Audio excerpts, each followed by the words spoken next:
হযরত মুসা পয়গম্বর নাচুর বান্দা বারবার বলতে লাগলেন, আল্লাহ না না, একটা বার তুমি দেখা দাও। একটা পর্যায়ে আল্লাহ বলেন, ওয়ালাকিন ইনজুর ইলাল জাবাল ফাইন ইসতাকাররা মাকানাহু ফাসাউফা তারানি। আল্লাহ বলেন, হে মুসা, ঠিক আছে, তুমি যদি আমাকে দেখতে চাও, একটা শর্ত হলো আমি আল্লাহ আমার সামান্য নূরের তাজাল্লি তুর পাহাড়ে নাজিল করব। সুবহানাল্লাহ। হযরত মুসা পয়গম্বর আল্লাহকে সাথে যখন কথা বলতেছিলেন, একটা পর্যায়ে মুসা পয়গম্বর আল্লাহর প্রেমে পড়ে গেলেন। সুবহানাল্লাহ।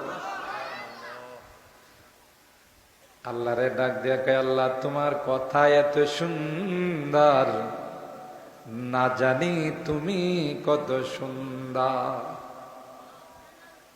রব্বি আরিনি আনজুর ইলাইহি। হযরত মুসা পয়গম্বর একটা পর্যায়ে মালিককে দরখাস্ত করে ফেললেন, আল্লাহর কাছে ফরিয়াদ জানাইলেন, আল্লাহ তোমার কথা এত মিষ্টি, তোমার কথা এত সুন্দর, তুমি না জানি কত সুন্দর, আমারে একটা বার দেখা দাও না। সুবহানাল্লাহ বলেন।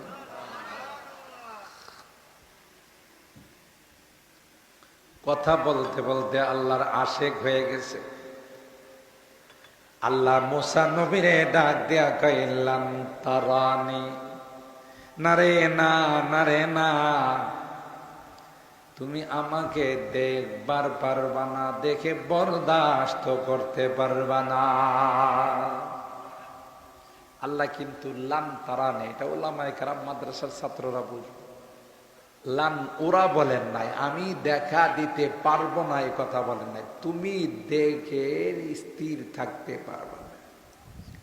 তাতে বোঝা গেল আল্লাহ একবার না একবার আমাদেরকে দেখা, জোরে বলেন, তখন আল্লাহকে দেখার মতো শক্তিও আমাদেরকে দান করবে। ঠিক কিনা বলেন? হাদিসের মধ্যে আসে, জান্নাতীরা যখন জান্নাতি যাবে,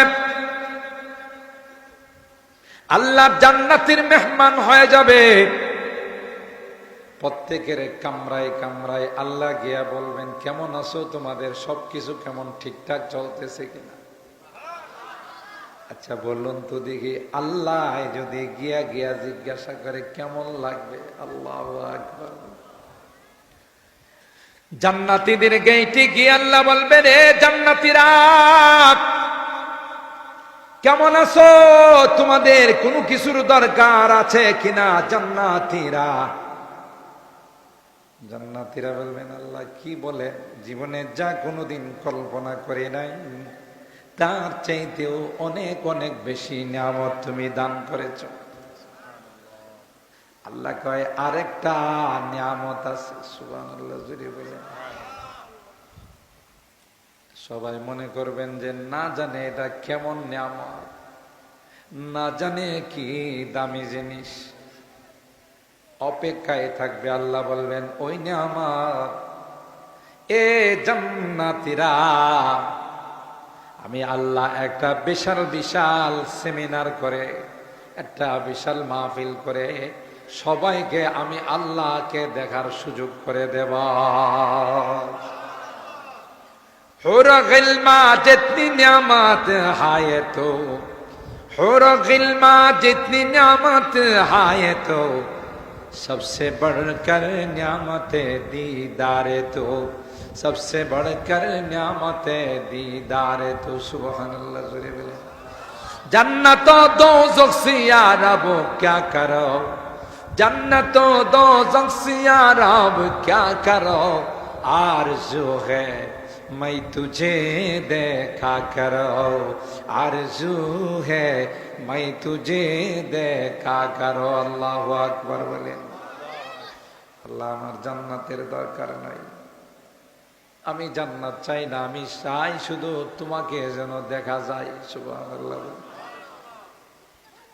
আমার ভাইরা, ওই আল্লাহ পাক জান্নাতীদেরকে বলবেন, এ জান্নাতীরা, আরেকটা নিয়ামত তোমাদের জন্য আমি আল্লাহ এক্সট্রা রেখে দিয়েছি। সুবহানাল্লাহ বলে। সবাই মনে মনে ভাববেন না জানে কি নিয়ামত। আল্লাহ বলবেন এটা আর কোনো নিয়ামত নয়, এটা হলো আমি আল্লাহর পাক দিদার, বরকতি দিদার। হযরতে মুসা পয়গম্বর নাচুর বান্দা আল্লাহকে বলতে লাগলেন, আল্লাহ একটা বার দেখা দাও। আল্লাহ কয় পারবা না, আমাকে দেখে তুমি বরদাস্ত করতে পারবা না।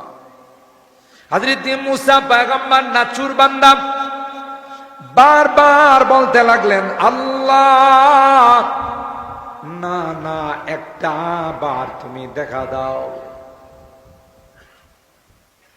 একটা পর্যায়ে আল্লাহ বলেন, ওয়ালাকিন ইনজুর ইলাল জাবাল ফাইন ইসতাকাররা মাকানাহু ফাসাউফা তারানি। আল্লাহ বলেন, হে মুসা, ঠিক আছে, তুমি যদি আমাকে দেখতে চাও, একটা শর্ত হলো আমি আল্লাহ আমার সামান্য নূরের তাজাল্লি তুর পাহাড়ে নাজিল করব। সুবহানাল্লাহ।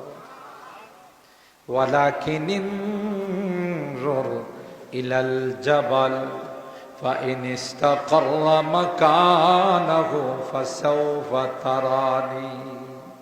ওইটাও কোন পাহাড় ছিল? কথা কয় না, হয় না গানের গিয়ে ইয়ার মধ্যে, গজলের মধ্যে। আসেন একটু সামনের দিকে চলে আসেন, আমাদের প্যান্ডেল তো কম, মাশাআল্লাহ, সবাই সামনের দিকে চলে আসেন। আরেকজনকে জায়গা করে দেন, আল্লাহ জান্নাতে জায়গা করে দিবেন। মাশাআল্লাহ, মাশাআল্লাহ, সামনের দিকে চলে আসেন।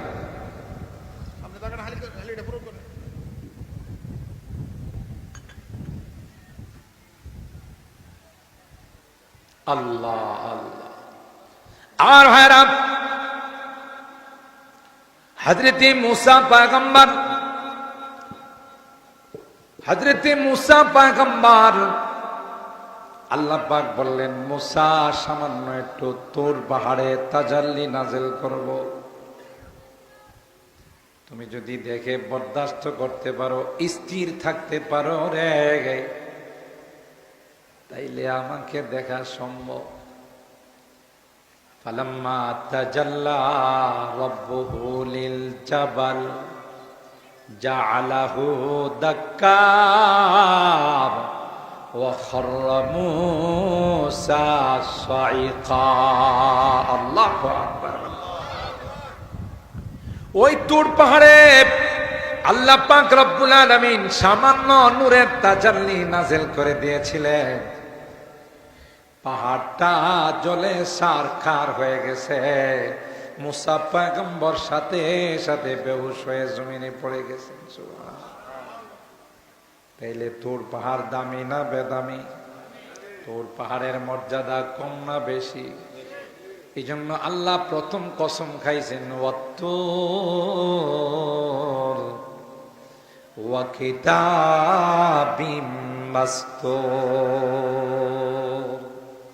দুই নাম্বার কসম খাইলেন ওই কোরআনে কারিমে আল্লাহ তাআলা যা লিখে দিয়েছেন, আল্লাহ পাক কোরআনে যা কিছু লিপিবদ্ধ করেছেন, কোরআনের আয়াত, কোরআনের পৃষ্ঠা, কোরআনের হুকুম আকা, আল্লাহ দুই নাম্বার কসম খায়, ওয়া কিতাবিম মাসতুর ফি রাক্কিম মানশুর। বিক্ষিপ্ত ভাবে যখন প্রথম ওহী নাজিল হয়েছে, তখন তো কোরআন আকারে ছিল না।